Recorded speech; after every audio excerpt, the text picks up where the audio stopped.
किस्सों की कहानियां की अगली कहानी बंद दरवाजा। शहर की उस भाग दौड़ भरी लाइफ से दूर एक शांत सी सोसाइटी के आखिरी कोने में सैम का नया घर था। सैम एक फ्रीलांस राइटर था तो उसे शांति पसंद भी थी, पर उसके पड़ोस वाला घर शांति नहीं बल्कि एक अजीब सी खामोशी से भरा था। वहां रहती थी मिसेस खन्ना। मिसेस खन्ना की एक बड़ी रहस्यमयी आदत थी। हर दोपहर जब सारी सोसाइटी सुस्ता रही होती, ठीक 3 बजे उनके घर का भारी लकड़ी का दरवाजा एक डरावनी चरमराहट के साथ आधा खुलता। वो बाहर आती, एक पुरानी कुर्सी डालती और अपनी गोद में एक काली डायरी रखकर बैठ जाती। ताज्जुब की बात ये थी कि वो डायरी में कुछ लिखती नहीं थी, बस सड़क के मोड़ को एकटक निहारती रहती थी। जैसे ही कोई उनके गेट के पास से गुजरता, वो बिजली की फुर्ती से अपनी डायरी सीने से सटा लेती और बिना एक शब्द बोले अंदर जाकर कुंडी चढ़ा लेती।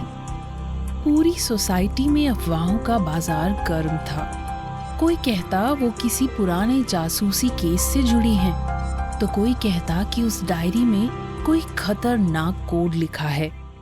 सैम को लगा, एक लेखक होने के नाते इस मिस्ट्री को सुलझाना तो मेरा हक बनता है।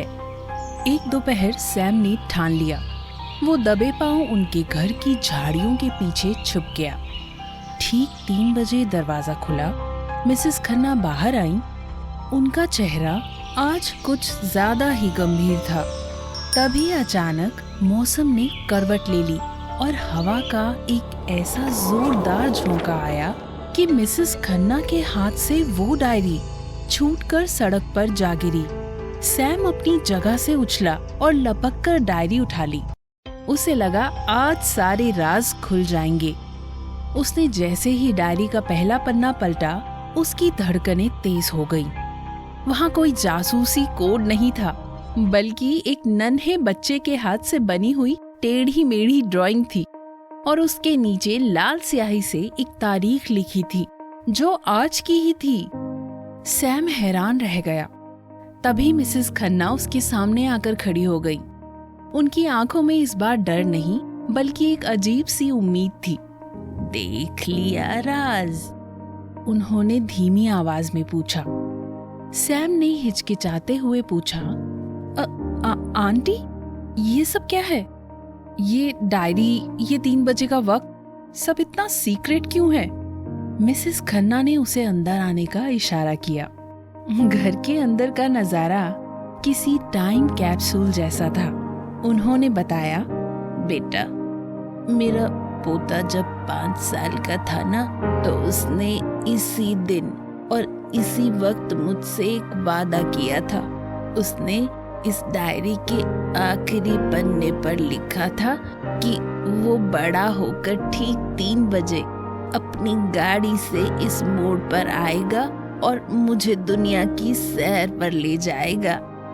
लोग इसे मेरा पागलपन समझते, इसीलिए मैं ये सब छुपा कर करती थी। तभी अचानक बाहर एक कार के रुकने की आवाज आई और एक लंबा नौजवान मुस्कुराते हुए अंदर दाखिल हुआ।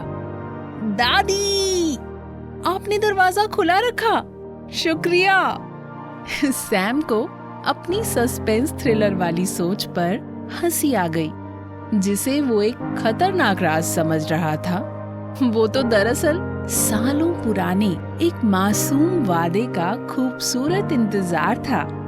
हमारी जिज्ञासा अक्सर साधारण चीजों में भी षड्यंत्र ढूंढने लगती है।